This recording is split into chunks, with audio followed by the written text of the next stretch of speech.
Hi, you guys. I'm back. This is Save Time with Tori. I'm in my car again. I'm in the parking lot. I'm not at Walmart today, but I'm in somebody's parking lot. I'm not at home, but I just thought I'd drop another video today for you guys. Because I'm not sure what the weekend's looking like. So, I decided to get in where I fit in, but I'm gonna try to drop another video tomorrow.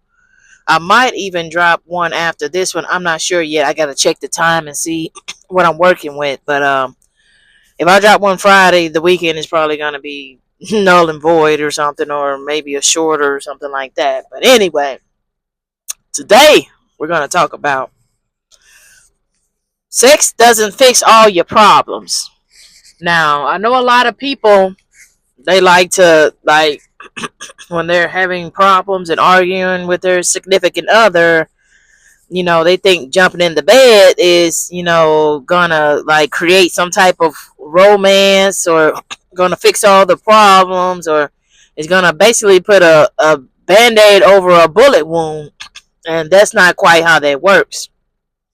So I just thought I'd touch on that really quick. But you can't, you can lay down and have the best time of your life, and soon as you get soon as you get up, you're arguing again. So what exactly did that fix? You know what I'm saying? Like, yeah, you might have been bumping and grinding, and he might have been, giving you pipe, and you might have been throwing it back, and everything might have been great.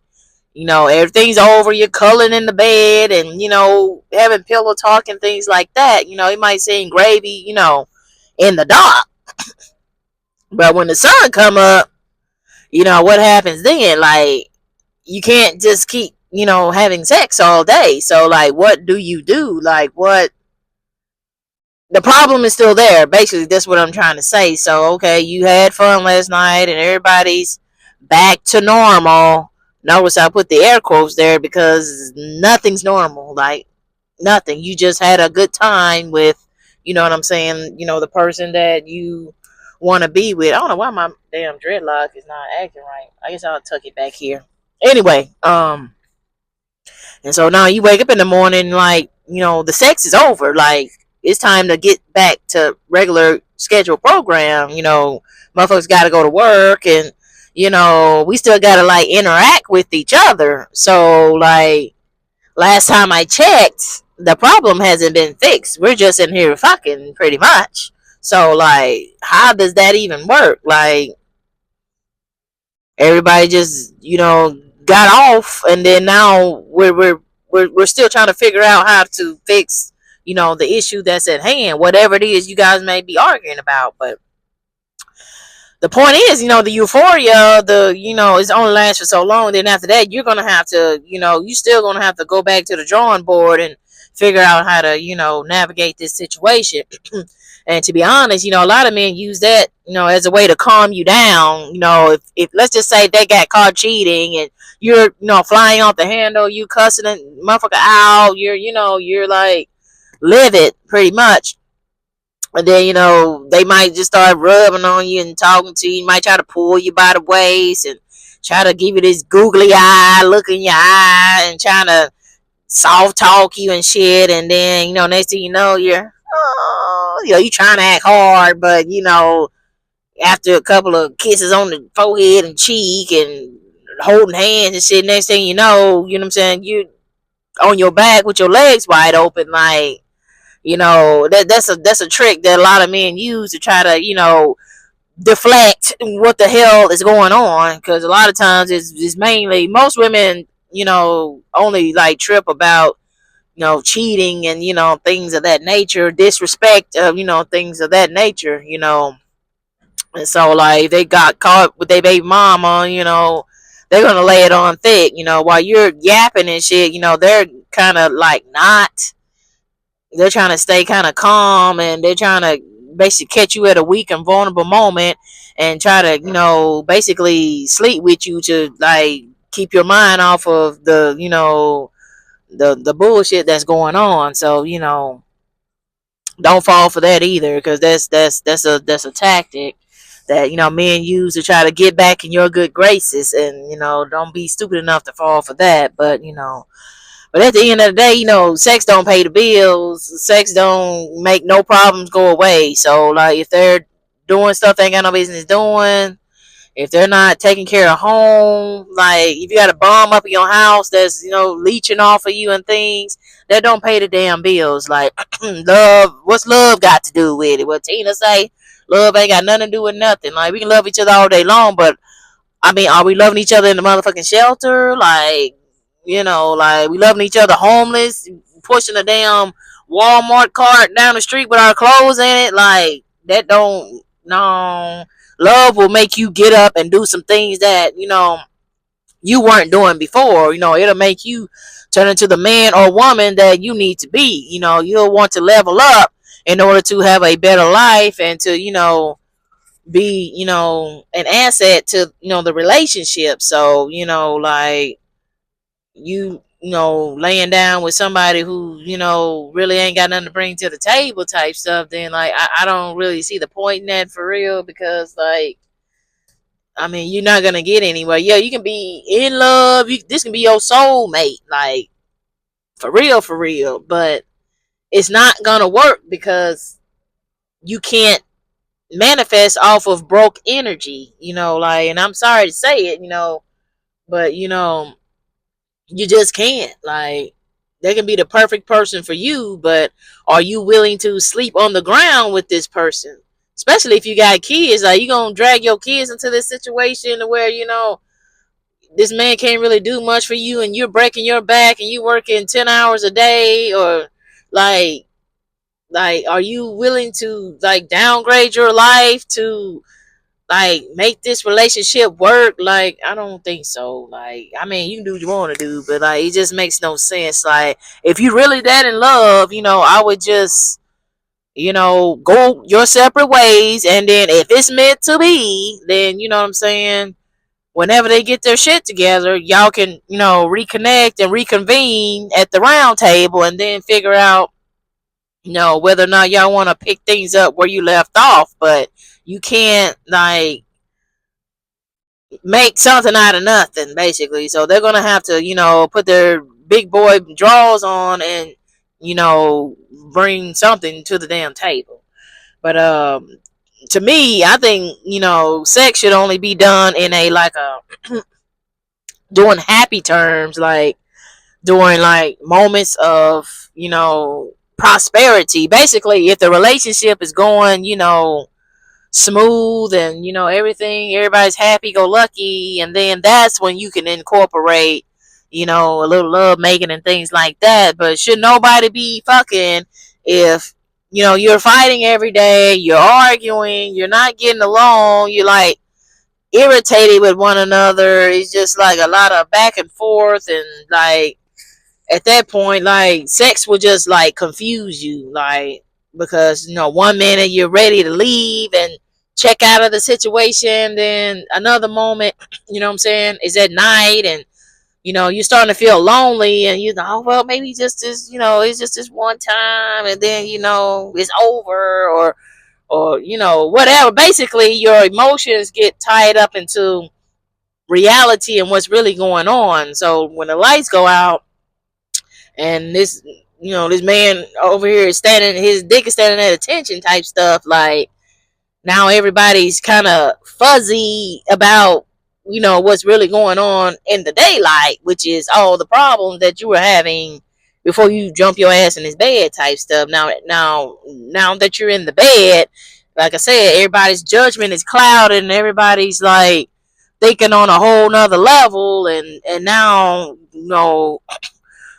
one thing leads to another. One minute you're on opposite sides of the bed, and then next minute you're scooting closer, and now you're spooning, and next thing you know what I'm saying, stuff is going down. So like I think intimacy should be reserved for the happy couples, the non-toxic situations.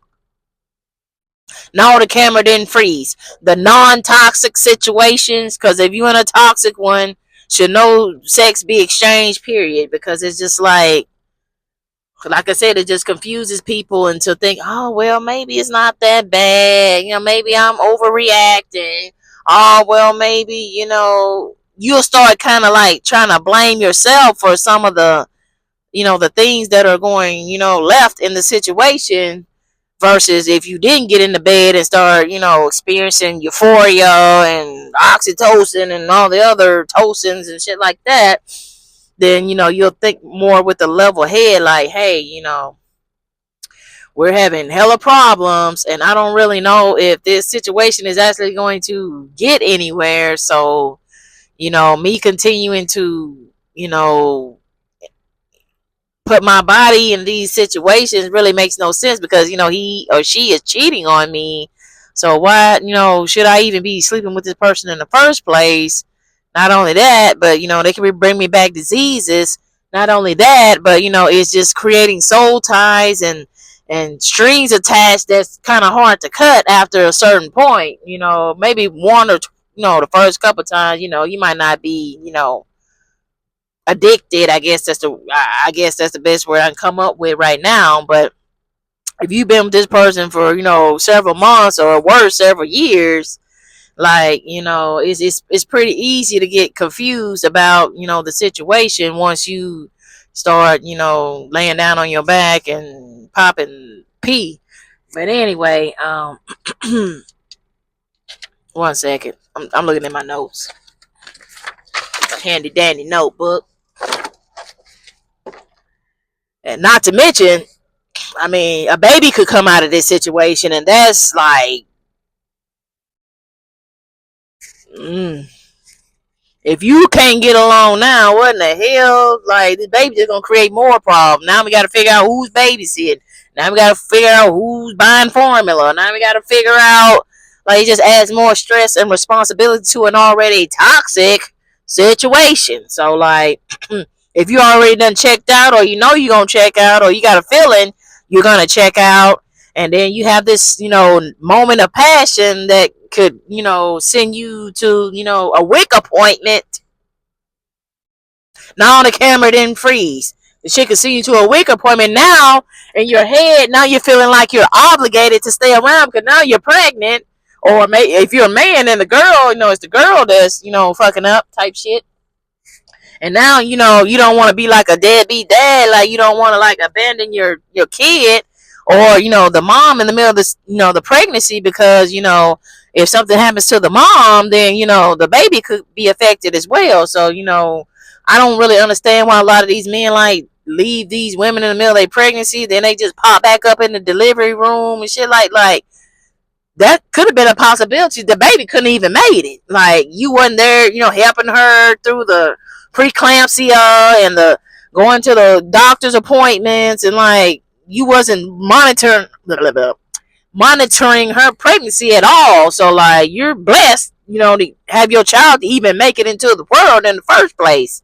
But, I don't suggest creating babies out of traumatic situations, because, a lot of times, you know, people end up breaking up, and then, now, the girl is stuck with the baby by herself when she could have just avoided that shit in the first place, because she knew a long time ago shit was going left.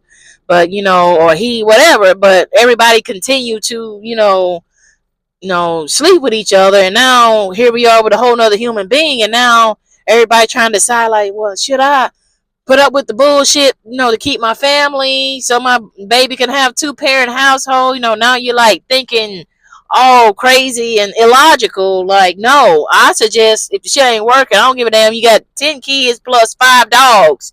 If the shit ain't working, the shit ain't goddamn working. No, your camera didn't freeze. The shit ain't goddamn working. Just charge it to the game. Like, don't put yourself through 10, 20 years of misery because of, like, kids will get it. They'll understand. Just co-parent the best way you can and try not to, bring the drama into their lives. Try to, keep that, like, out of their faces and things like that. But, like I said, if you're in a toxic situation and you're still sleeping with that person, there's always a possibility a child could come into play. It could be accidental, or it could be intentional.